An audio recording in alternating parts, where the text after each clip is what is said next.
Hey, savvy social workers, let's get into today's question of the day. A social worker is meeting with a college student for the first time. The client complains of general apathy towards her studies and social life, extreme fatigue, a loss of appetite, and feelings of worthlessness. When formulating a diagnosis, the social worker would most need to know. Okay, so this is an assessment and diagnosis question. So we know that when we recognize that this is a Unit 2 question, we specifically want to look for signs and symptoms that are going on in addition to what the main problem is. So we know that we are meeting with a college student for the first time. So that tells me that I am in the beginning phase of the helping process. The client complains of all of this. So this is going to be my presenting and priority problem, because it's really the only problem that is mentioned in here. And so the question is asking me, okay, remember, you always have to ask yourself, what is the question asking of me, the social worker? So it's saying when formulating a diagnosis, so your brain needs to go to the mode of formulating a diagnosis. The social worker would most need to know. So according to the problem and the signs and symptoms, what would the social worker most need to know, okay? Or need to know most. Either way you want to flip that. So let's look at what the signs and symptoms are. Apathy towards her social life and studies, which just means a little laziness, just no motivation. That's what apathy is. Extreme fatigue. She has a loss of appetite. And she has feelings of worthlessness.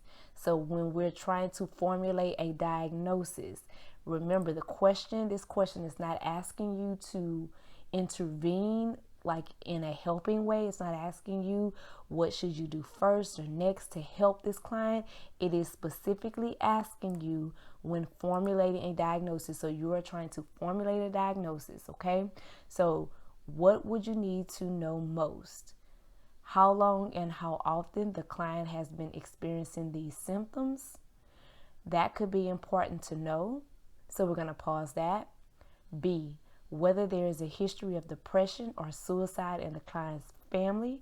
So what I want to do is I want to go back and look at what my problem is and my signs and symptoms and see if that has anything to do with the client's family having depression or suicide issues, which this to me does not have anything to do with her family, or even that, that she may be suicidal. But I'll pause that one just so that we can come back to it. C, what social supports the client has. Okay, so remember, the signs and symptoms are these things, right? So I don't think social supports would be something we most likely need to know according to these signs and symptoms. Remember, we are trying to diagnose and not help at this moment, right? So D, what medications or medical problems the client has. Remember, we are looking for what we need to know most. So according to these symptoms, are we wanting to be concerned about medications or medical problems the client has? That is definitely something important to know, but I don't think it's going to be what we need to know, or let's just say what's the most important thing we need to know. Okay, not as the top priority, because we're looking for the most, which is going to be, okay, which one is going to be more than the others? That is what most is in this case. So it's going to be between A and B. Do we want to know, according to these client comes in and she gives us all these signs and symptoms, do we want to know how long and how often? Or do we want to know whether there's a history of depression or suicide in the client's family? Well, the first and most important thing that we're going to need to know is how long and how often you have been experiencing this, because that's going to kind of tell us if we need to ask these other questions about whether or not there's a history of suicide, or even if there are social supports all those things, or what medications. Let's find out the frequency and duration of the client's symptoms. Okay, depressive disorders, of course, they contain a duration for each type of criteria. So before we jump into saying that, oh, she's depressed or suicidal, let's see how long this has been going on. Okay, once the social worker finds out how long and how often the client has been experiencing symptoms, then she can gather information about the client support system, like I said, the psychiatric history and any medical problems and all of that. So in this case, you will most need to know the frequency and duration. So the frequency is how often this has been going on. The duration is how long. And that is always important when you are trying to diagnose a client, because you know in the DSM-5, everything kind of goes by duration. Even with like depression, different types of depression, persistent depression, it has to be for a certain amount of time, a certain duration before it can be persistent depression. Other diagnoses as well. So remember, when you're answering these diagnosis questions, look for the signs, symptoms, frequency, and duration. Now, I will tell you, a lot of the questions do not have frequency, will not give you the frequency and duration. Sometimes they'll tell you how long it's been going on, or how often. They will say the client came in with such and such symptoms for that says that she has been having this for the past week. She's having a headache 3 times a day, and this has been going on for the past week or the past month. That is an example of frequency and duration. Okay, so I try to be very thorough with this one, because I want you to understand how to answer these Unit 2 diagnosis questions. Let me know in the comments if y'all have any questions about any of the strategies that I use here for this particular question. Okay, next question. A social worker is seeing a client who discusses his concerns about his wife's recent behavior.